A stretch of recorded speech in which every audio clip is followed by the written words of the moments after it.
जीतू पटवारी का बयान। BJP BD Sharma ने कहा कि खाद की कमी नहीं है, लेकिन दर दर में किसान भटक रहे हैं। बीजेपी के लोग कालाबाजारी कर रहे हैं।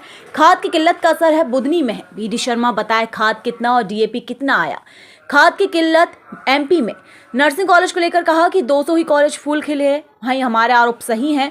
मंत्री पर कार्यवाही क्यों नहीं हुई? सब पर कार्यवाही होनी चाहिए। देश की एकता की बात संविधान भी करता है। बीजेपी सामने से नहीं पीछे से देश को तोड़ने की बात करती है। भारत महान शक्ति है। राजीव ने नारा दिया था कि हमारा देश महान है। वहीं उमंग सिंगार ने कहा कि ऑफर किया उसमें सच्चाई है। रामनिवास गए तो लेन देन हुआ ही होगा। बीजेपी का यही काम है, खरीद फरोख्त करना। निर्मला सप्रे रोज इधर उधर करती हैं, क्यों उनका इस्तीफा नहीं लिया जा रहा है? ऐसा है, नेता प्रतिपक्ष जी एक जिम्मेवार पोस्ट पे है और मुख्यमंत्री के अपोजिट एक तरह से सदन में हमारी बात रखते हैं। अगर उन्होंने कही कि मुझे ऑफर किया था तो उसमें सच्चाई होगी, सच्चाई है। मैं मानता हूं कि सरकार का जो रामनिवास रावत गए बीजेपी में, क्या फ्री फंड में गए? जो इतने विधायक गए थे, क्या लेन देन के कोई प्रमाण नहीं मिले?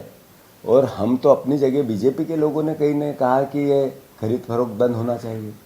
तो मैं मानता हूँ कि ये पब्लिक डोमेन में बात है कि बीजेपी का काम सिर्फ करप्शन करना और विधायकों को खरीद फरोख्त करना और लोकतंत्र की हत्या करना, उनके नेचर का हिस्सा नरेंद्र मोदी के नए भारत का एक सबसे बड़ा एक तरह से उदाहरण है।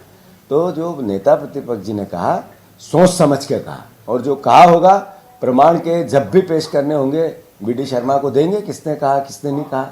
बीडी शर्मा जी अपनी पार्टी का हिसाब ये दे कि आपने इतने विधायकों की दल बदल कराई। एक विधायकों को वो निर्मला सप्रे, वो आपके मंच पे गई, फिर इधर आई, फिर उधर गई, फिर इधर हुआ, फिर उधर हुआ, तो रोज बयान दे रही है। क्या है ये? खरीद फरोख्त नहीं है तो क्या है? लोकतंत्र की हत्या नहीं है तो क्या है?